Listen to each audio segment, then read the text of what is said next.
afternoon, everyone, and welcome to the Deusto International Talks Global Series. My name is Ainhoa Jorquera, and on behalf of Deusto International team, I am glad to introduce you to today's sessions, Business Diplomacy, a Strategic Planning Tool. Before we start, we would like to inform you that this talk is being recorded and that you will receive the video shortly. During the session, please feel free to make any questions or comments through the chat box. At the end of the talk, the panelists will reply to all queries posted during the webinar. This session will be focused on business diplomacy, which allows nowadays companies develop strategies for long-term positive relationship building with governments, local communities, and interest groups, aiming to establish and sustain legitimacy and to mitigate the risk arising from all non-commercial or exogenous factors. And now, with no further ado, it is my pleasure to introduce you to our today's panelists. Huub Rüel, Professor of International Business and Global Talent Management at Hogeschool School The Hague in Amsterdam, and Iñigo Arbiol, who is the Director of the Master's Program in International Relations and Business Diplomacy here at the University of Deusto. The online information session for this degree program will take place tomorrow from 3:30 to 4:15 Central European Time. Please, Huub, Iñigo, the floor is yours now. Thank you.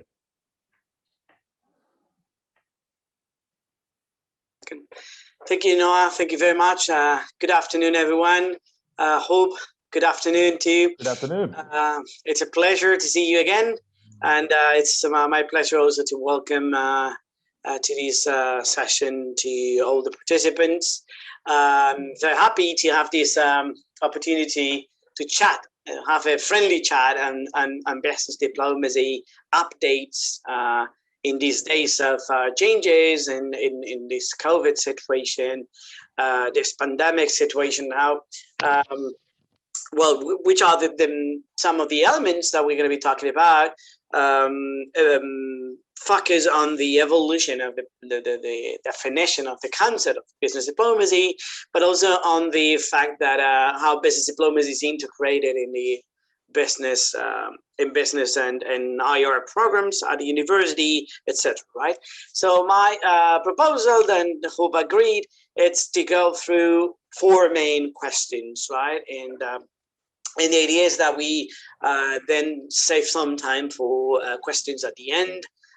So as I know I introduced, you have that possibility through the software, the Zoom software to make your questions, right?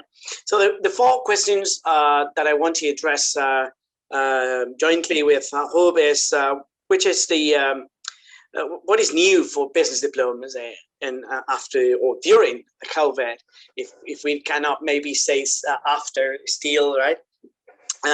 Then why business diplomacy is not so frequently taught in the management programs or international relations programs. How is that we're not introducing that at universities? The third one is why companies need this strategic tool, right? And the last one is about the relationship between business diplomacy, sustainability, human rights, and a concept which is slightly broader and that Huub has very much an expertise on, which is the common good, right? Which is the relationship between business diplomacy and the common good, right? So maybe we can go for the first one, right? The first one is about what is new for business diplomacy in the COVID situation. What do you think, Huub? Oh wow, thank you, Iñigo. What's new for business diplomacy in the COVID situation? First of all, I think two things. Let me just drop two things, and we can further discuss and continue on this.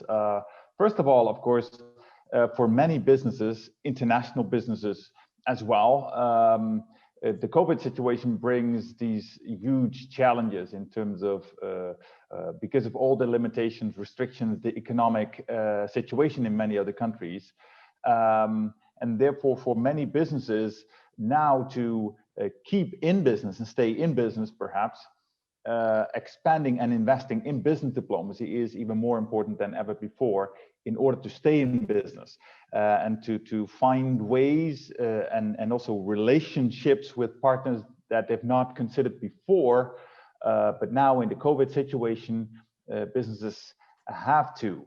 The second thing that I would mention is that perhaps it's maybe a hope and a wish than reality yet, but that the COVID situation also triggers the international community, the global economy, and all the actors involved to reconsider the way of how we were running our economies. And I'm trying to run ahead already because this COVID situation will bring new challenges. And one of them will be, how will we all repay the money invested in our economies in order to survive all the restrictions? And that will really bring challenging questions about redistribution, redividing, the benefits and the costs of this COVID situation. And businesses themselves will therefore be challenged to ask themselves, what is actually what's the purpose of why do we exist? Is it profit, or is it contributing to the global society at large? Or maybe both. Or both. Yes. Or maybe both, right? I don't know what you think about it, but I've been thinking about that the COVID, more than a game changer, is kind of an accelerator. The COVID has not brought so many new things in terms of business diplomacy, but has kind of accelerated some trends, right? For example, those who were doing the right things in the right way, there are more exposure to, you know what I mean? It's more exposure to companies that they're doing the right way or even the wrong way, because of supply chains, human rights, right? All these elements. What do you think? More than maybe changing everything, I think it's just a matter of, let's say, showing more the reputational risk in that intersection where the public and private operates, right? Yeah, what catches me, you use the word accelerator, right? Mm-hmm. I do think so, and I do also, based on my own analysis of the situation, indeed, that it's speeding up, indeed, that process of where businesses, there are more businesses than before, but also businesses in general tend to see and are faced with that question of how do we position ourselves, how do we present ourselves, how do we reach out to different types of stakeholders, and perhaps parties and stakeholders that they've never considered before. And in that sense, I do think it's an accelerator. You use the word. I'm happy actually that you're using that word, because I was also still a bit afraid perhaps it's more a wish than a reality yet, but I do see the elements that I would say, hey, here we've got an accelerator indeed. Yeah.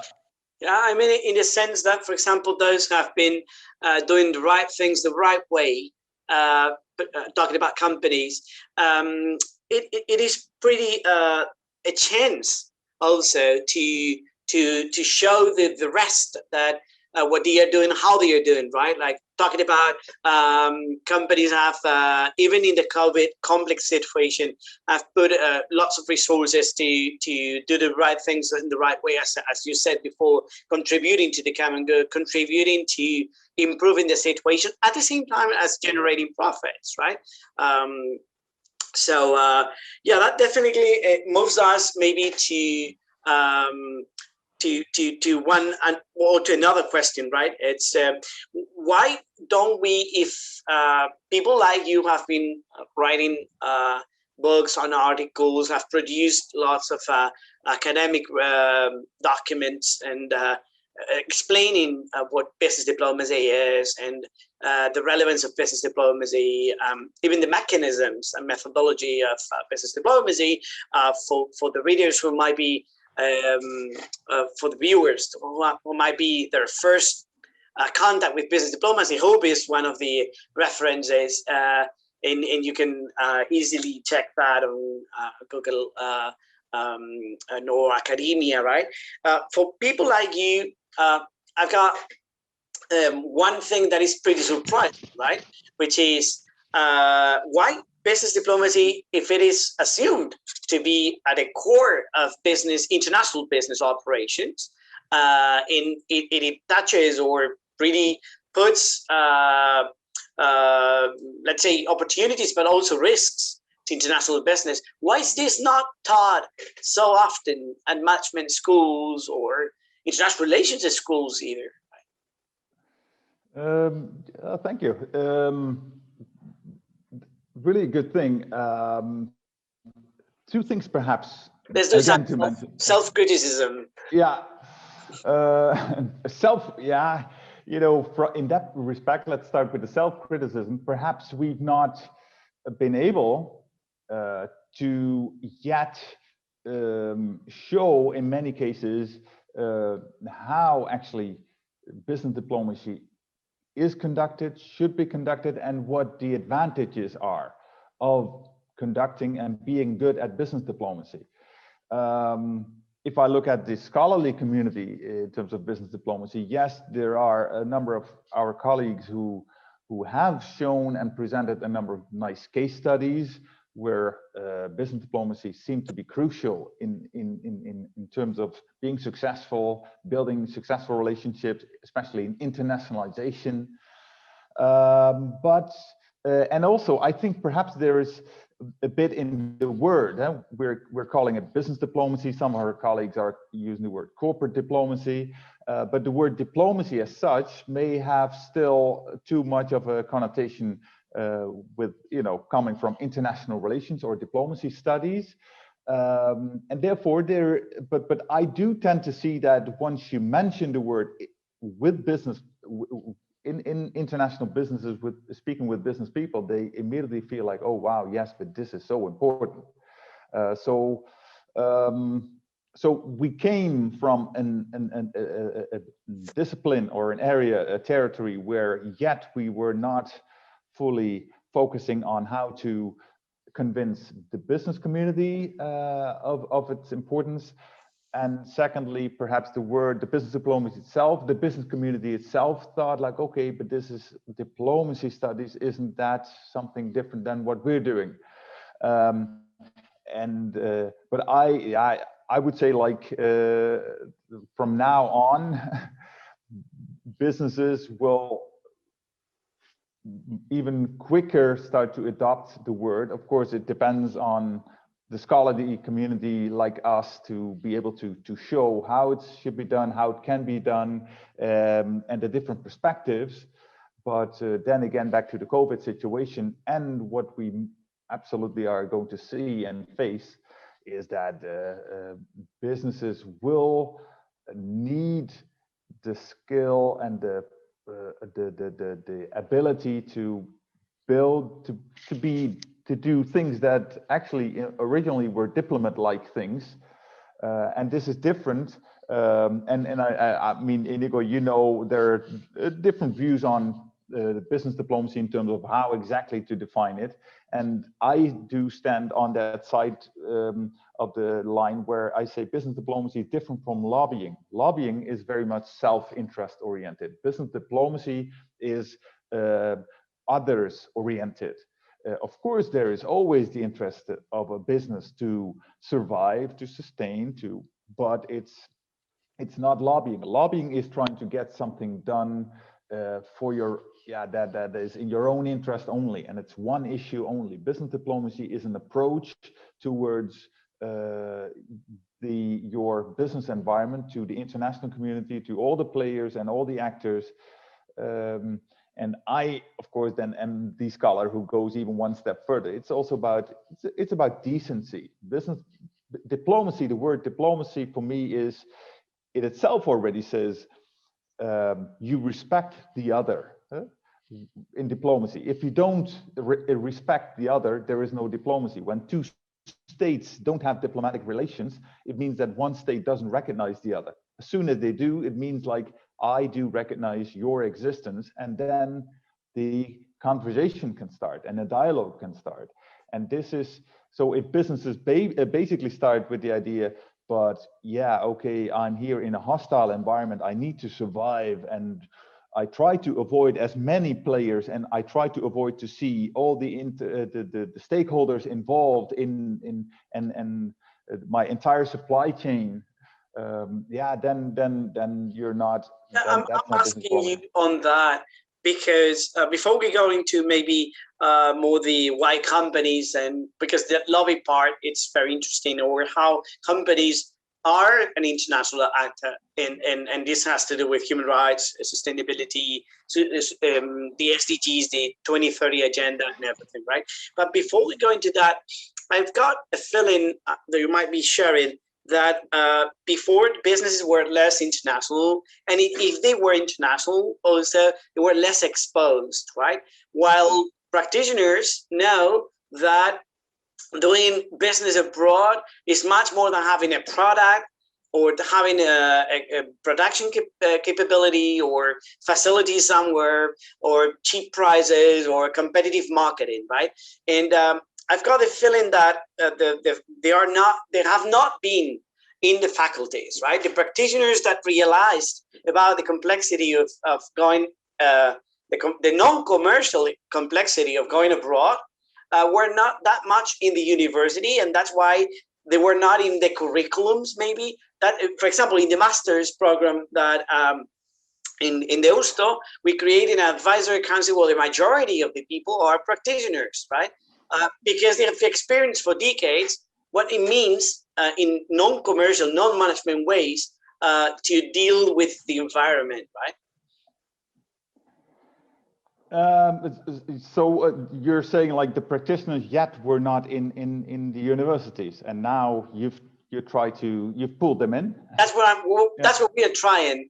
Yeah, but that's excellent. That's really excellent. That will be your key advantage, and you need to, because otherwise we keep on, and that can be sometimes the disadvantage of being a scholar. You keep on conceptualizing, theorizing, you know, and but you need the real life stuff. You need the examples, and also with practitioners to interactively to sense indeed the changing and how the international business environment has changed over the past decade and keeps on changing, of course, as always, but in a way that really demands more than, once again, lobbying or just corporate communication or just building external relations.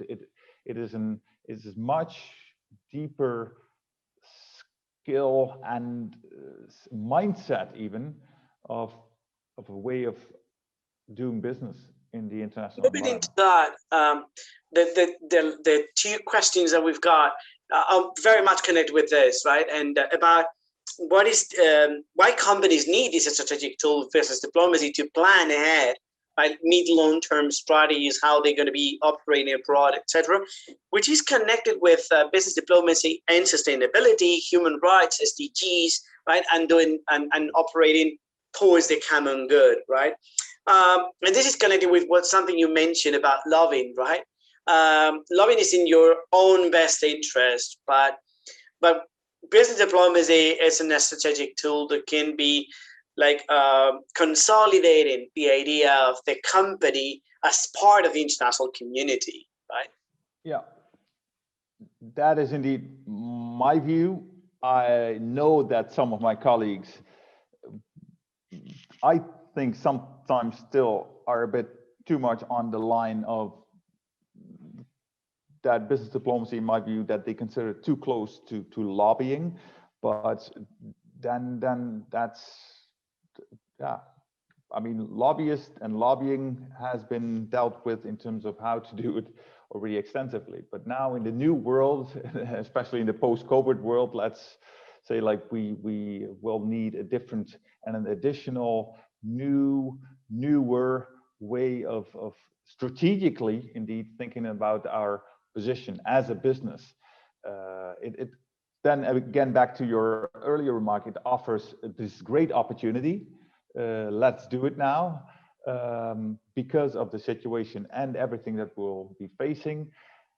And yeah, the issues like sustainability or cannot be avoided any longer. I would say whatever businesses want to do or how they think that you can't. And again, then the COVID situation is an accelerator because societies, governments will push businesses to pick up their responsibility if they have not yet done so. That lots of scholars now writing about, well, scholars and people around, right, talking about sustainability, but not in an environmentally understood way, meaning more anti-comprehensive approach of sustainable, more connected with the 2030 agenda about the goals, these SDGs, right? So how do you see that? Because I see there's a clear connection, right, in between the SDGs approaching comprehensively the way companies have relations with others, in how this impacts in, of course, the environment, but also in the communities, in the territories, in the at a social, economic, political way, right? And so I think it's myself, I'm obviously very convinced about the relevance of business diplomacy, but I think people should have a should see or we should make an effort to clarify that connection, right, between SDGs or a holistic, if you want, approach to sustainability and how this is planned in the company by using business diplomacy. Yeah. If I would, if you let me continue, indeed, what you've, I totally agree. This is the word sustainability.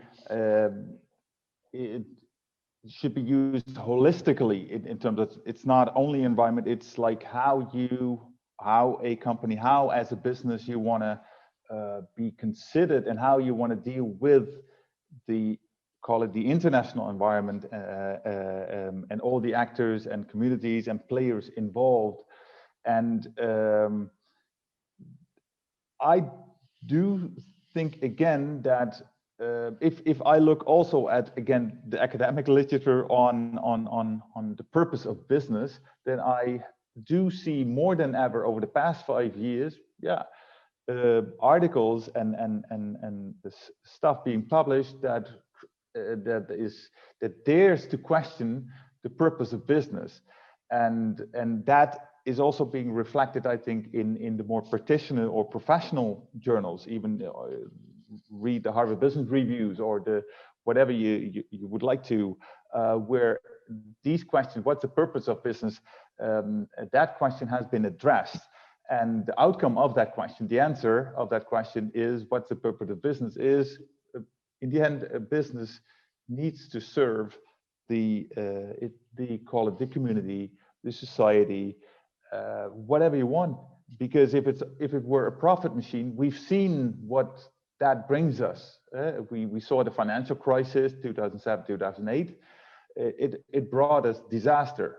I don't want to be too blunt. Of course, I want to use a scholarly kind of a discourse. But however, it brought us close to disaster, and that was due to a profit-driven kind of a way of business. And although we've not changed that much in terms of the rules and regulations of the game, unfortunately. But again, this COVID situation does bring us to that, has brought us again to face with those questions. And again, now I do see more than ever before, also in the professional as well in the scholarly literature, to that we also as scholars, and even in fields like the economics, the question dares to be asked, what's the purpose of business? The answer can only be the purpose of business is to serve society. And yes, profit is a means to an end, but it's not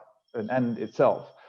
And then business diplomacy, if we all can accept that the purpose of business is to serve a society, then business diplomacy is the approach that we need or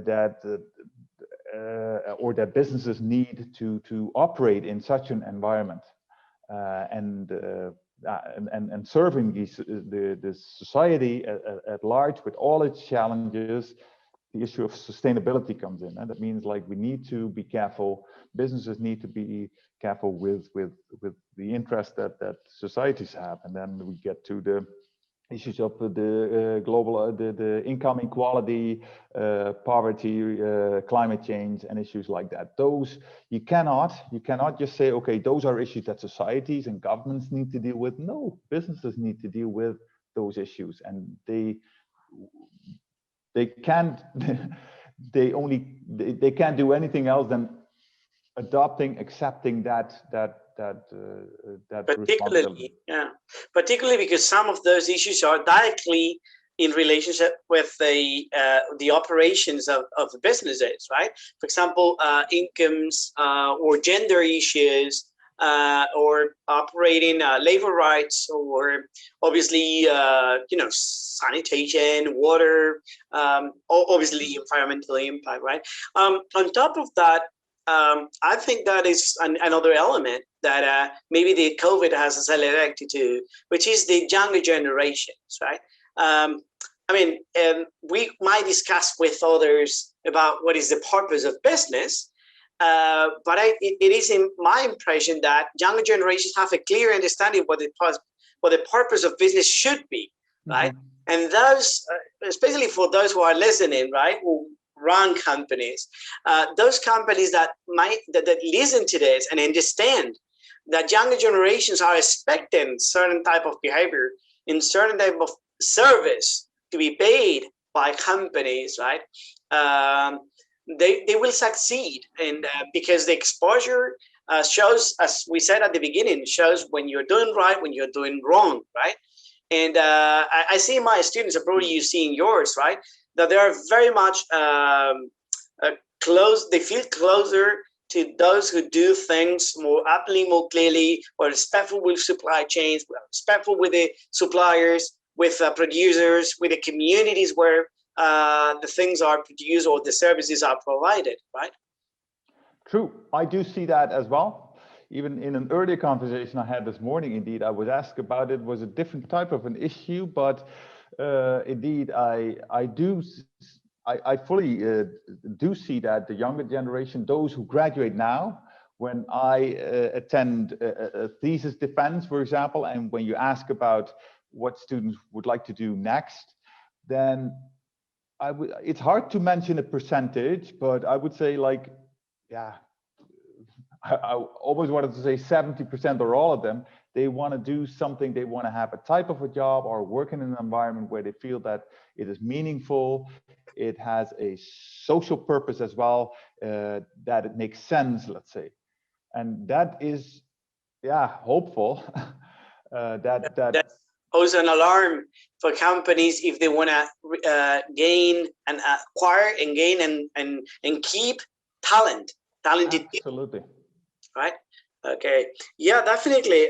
So I wrote down a sentence that you mentioned, which is the purpose of business is to serve society, and business diplomacy is the approach companies need to operate in that environment. I'll keep with that because that's something I will be quoting. I will be quoting you, right? We're getting. We already went into 30-something minutes. Maybe, what do you think? Maybe it's time to see if we have any questions. Ainhoa? Yes, we have a couple of questions now. I'm going to read them. They are both from Ana Borodina. So hello, Ana, and thank you. The first one goes, does business diplomacy have anything in common with the so-called corporate volunteering and corporate social responsibility? And the second one, it's a bit longer. There used to be such an institute as a trade commissioner represented economic and international trade interest of the country abroad.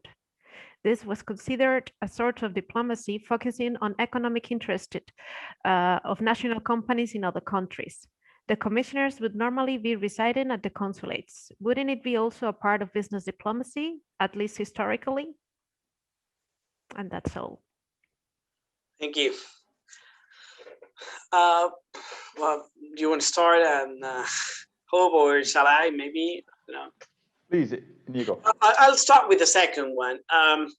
Well, business diplomacy, it's like the part of a strategic tool for companies, right, to decide how they're going to be operating abroad, and in terms of keeping with the stakeholders, with an approach on human rights and sustainability, right, and putting that together in a way that they do business better. So it's not only doing just more business, but doing better business, right?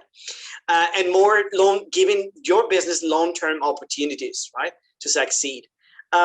While what trade commissioners and all these people are doing is more economic diplomacy. Economic diplomacy does not go against business diplomacy. Indeed, it's the intersection of both. That would be the ideal situation, right? When public institutions move forward to provide contacts, to provide trade agreements, to provide opportunities for private actors to engage with other private actors in other parts of the world, right? So economic diplomacy, I think it's essential, and business diplomacy does not substitute economic diplomacy. Indeed, I think it would be the next step, right? Business diplomacy operate in an environment that is facilitated by economic diplomacy. Therefore, it's the intersection, right? We go into spaces created by public institutions. What do you think, Huub? I couldn't have said it better. Indeed, business diplomacy doesn't replace economic diplomacy. These are basically they're connected, interconnected, but do have a bit of a different purpose. Economic diplomacy, as you explained, and is about. And then again, if you add, I mean, this would only add on. I would even distinguish economic and commercial diplomacy.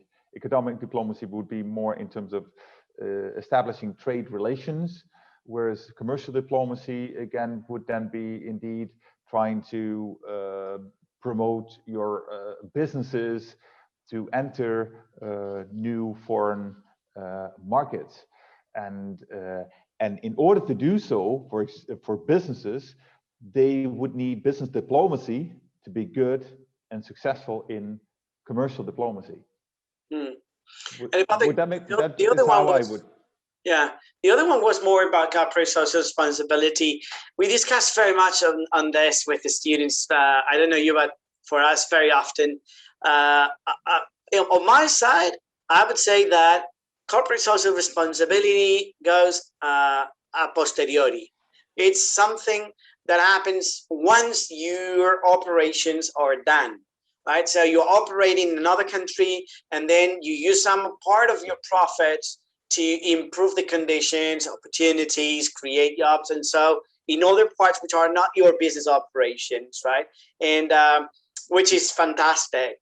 While business diplomacy is more a strategic tool, it's a priori, when you decide firsthand how you're going to be doing your business when you go abroad.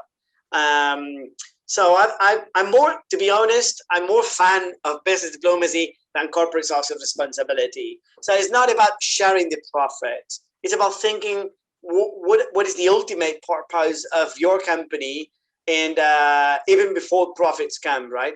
And I would say that we don't have time for this today, but business diplomacy, it's an opportunity to improve profits, and this has to be very clear. Definitely. And I do think, and then again, a bit back to what we earlier discussed, businesses who are good at business diplomacy and do indeed are able to reconsider what's the purpose of business, they have the future. They will be successful and will stay in business for sure. I would say businesses that don't will keep on struggling with all kinds of issues where either communities, societies, governments will keep on chasing and hunting them, trying to make them either comply to the rules or to their expectations, to pick up their responsibility, or to be pushed out of business. Yeah, maybe in an earlier situation, I don't want to use a case like Facebook. In a sense, I saw Facebook over the past number of years not actually picking up its full responsibility as a business. It tried to avoid the most striking thing I felt when Mark Zuckerberg, its CEO, didn't want to appear in front of the British Parliament. I think that was absolutely such a from a business perspective, business diplomacy perspective, the poorest action he could have done. And my prediction would have been, now, if this is the approach that Facebook keeps on using, then it will keep on struggling with its call it legitimacy with all kinds of issues. And that's actually what we've seen. And Facebook keeps on struggling. And sometimes it tries to jump a little bit ahead, show its good face. Then again, it tries to be stubborn. But they could, perhaps you can invite Mark Zuckerberg to the program. Either he can first do the masters and then become on your board of practitioners, or in addition to your corporate responsibility, I do indeed also see corporate responsibility as something that comes after. However, wouldn't it be interesting if businesses would be able to incorporate the idea of corporate responsibility already a priori in their strategy, to look through a lens of a corporate responsibility lens through to what actually are we doing, why are we on earth, what are we doing, what's our purpose. And business diplomacy then is again that approach, the skill, the way of how to make that work. To choose, you could say corporate responsibility is a choice. Business diplomacy is the way how to realize it. Absolutely, it's a must, right? And it's something that some companies have done pretty wrong, even though they have engaged in corporate social responsibility very actively.